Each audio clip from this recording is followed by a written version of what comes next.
The Captain Dean Show. Welcome back to another episode of The Captain Dean Show. I am Captain Dean, and you are not. Today's episode is one I've been looking forward to making because it's one of my favorite basses, and it's about one of my favorite inspirations, Eddie Van Halen. Van Halen, in general, had a massive impact on me. One of my earliest memories, I was 3 years old. We had a neighbor a couple doors over named Craig Allen, and he was a little bit older than me, but he was about the same age as my brother, and my brother's about 4 years older than me. Craig had Diver Down and put it on, and we would be in their living room and air guitar and air drum along with the music. And I was literally a child. I had no idea what I was hearing, but I thought it was amazing. And I remember that clear as day because that was one of those moments in life where it's got an impact on you and you don't forget it. And so my earliest memories of being that young involve Van Halen. So it was around that time of about 1981, I would say.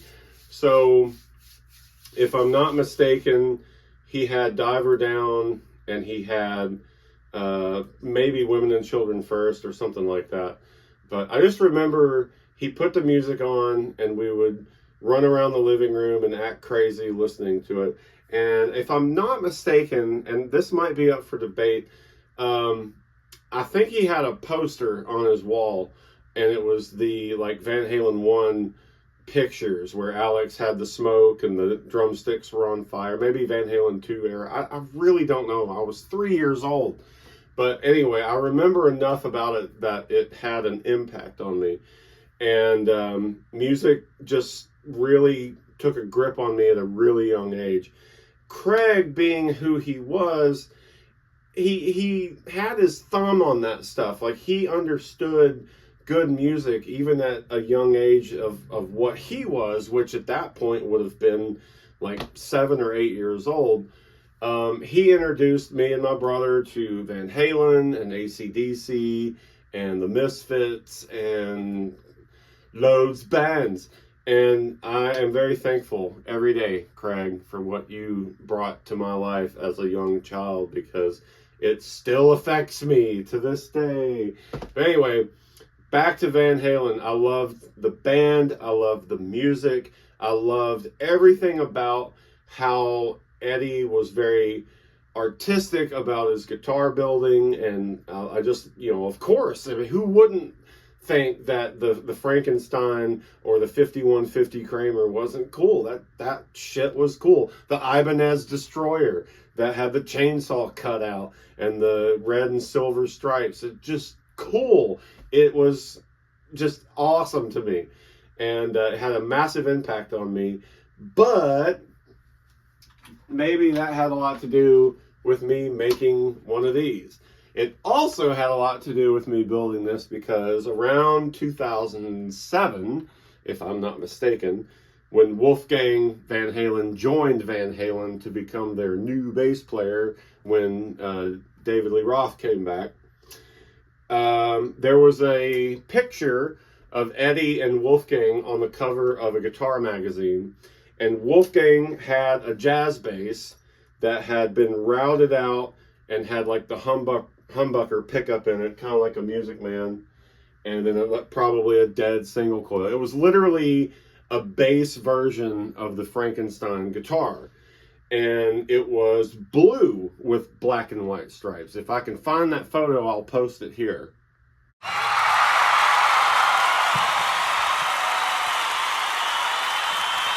And seeing that bass, I just thought was super cool. Around that same time, I had a kind of a cheap import jazz bass, and I ended up doing the black and white stripe treatment to it because my brother and I were fiddling around, writing songs and recording, having some fun. And we made some Van Halen 1 guitars and basses to just for fun, because we're just that diehard of a fan base. But between my actual love of Van Halen growing up in the 80s, growing up on their music, I didn't care if it was David Lee Roth or Sammy Hagar. I was just a fan. They kind of lost me around the time of Balance. I wasn't a huge fan at that point because the music landscape had changed and I was growing up, and things were, opening to me with other types of music. And of course, around that time, the pop punk era had almost consumed my life. But anyway, I wanted to build a FrankenBass. And what's cool is if you're on Instagram, there's a whole world of hashtag FrankenBass out there. And it's not just about making a Van Halen inspired bass. It's also people that just bastardize a bass. They get a neck, they get a body, they get, their own pickups, they paint it a certain color. It's a Frankenstein bass. So FrankenBass kind of has a thing of its own. But for me and several other people out there, it will always represent the Van Halen world of things. So this is my take on making a FrankenBass. This bass guitar I got for $80, and there was a music store in Bowling Green, Kentucky for a short time. We have a big giant flea market, Flealand.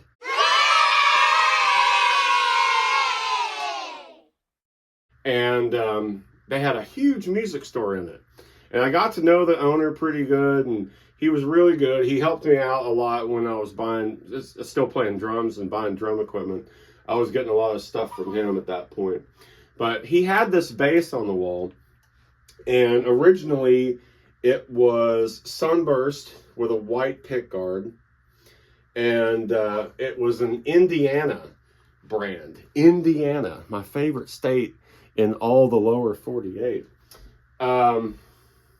So I immediately scraped off the Indiana. I was still smoking cigarettes at the time. No, actually, no, I wasn't. I had already quit by this point. So, yeah, that's right. I borrowed a burning cigarette from somebody to do the cigarette burn on the headstock.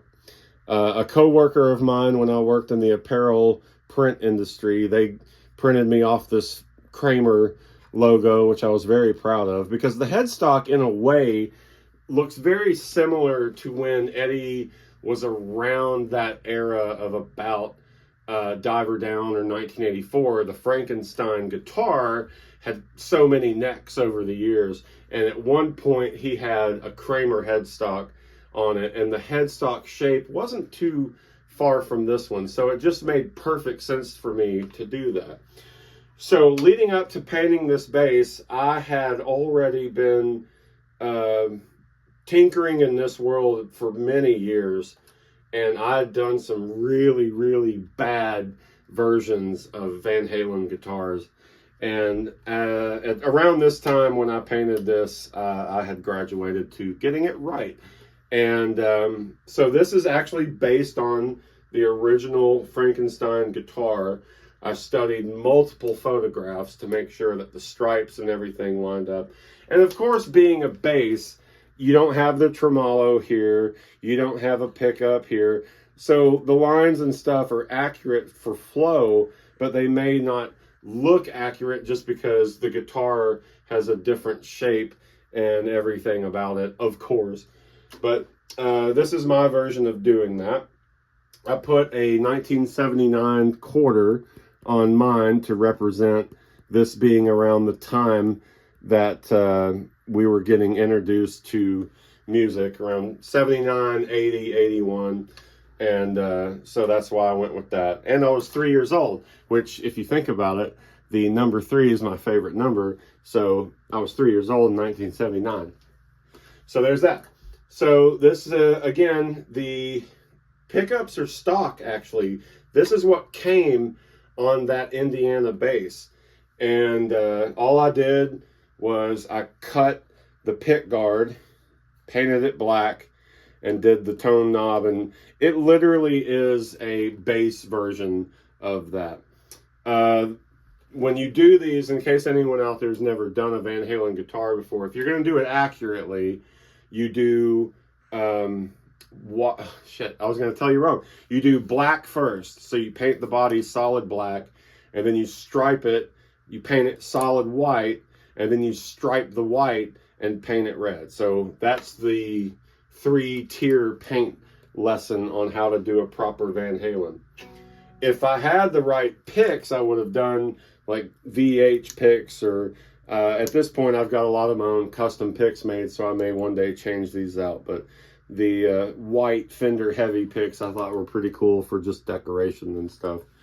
But anyway, this also was a good way for me to start learning how to do relicking and scuffing, and then clear coating over that. It really brings out the wood grain and just makes the scuff marks just seem more natural, which I know a lot of people out there hate that shit, but fuck you. I don't care. It's my bass, and this is what I want it to look like.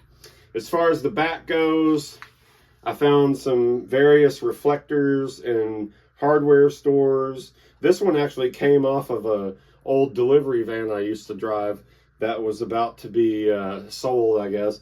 And it was falling off the back door, so I just took it off the back door and bolted it on there. So not accurate as far as Eddie's guitar goes, but accurate in the world that it does have reflectors on the back. Really nothing to it. It's a very comfortable guitar. It's very light. I think the body was maybe 4 or 5 pounds. Like, it's very, very light. And I really like playing it. It's very comfortable. Of course, the strap locks are the typical Eddie Van Halen type of, screw with the hole in it. He usually would use the clips like you would use like on a keychain or something. To go with the red theme, I heat pressed the Captain Dean Devil Duck on this one to make it very much mine. But there you go. That is my FrankenBass. This original Indiana P bass was purchased around 2014 or 2015, and I bought it with the sole purpose of doing this. The headstock shape was absolutely perfect to make it look like a Kramer, and to do the cigarette burn on it because of the light shading of the maple neck. The neck is very comfortable. I'm really surprised that this company is not out there anymore, but I'm sure there's a million out there that do the same thing. I loved the idea of letting the wires just stand out and be visible. I always thought that was pretty cool.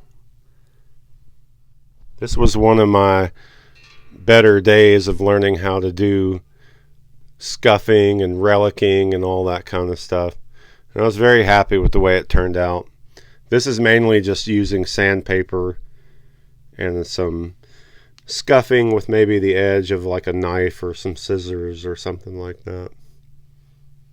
If you study the original Eddie Van Halen Frankenstein guitar, you'll notice that the striping is pretty much on point.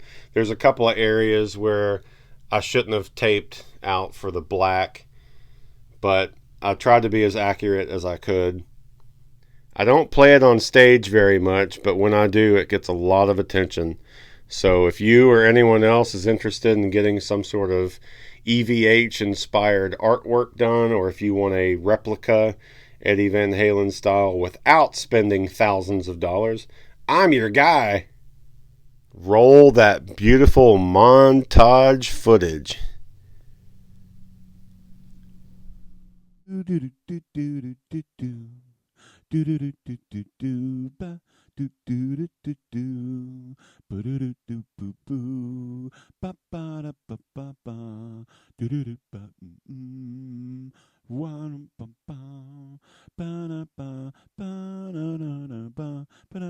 ba-da-bum-bum. Do-do-do-ba-mm-oo. Ba-mm-ah-mm-ah.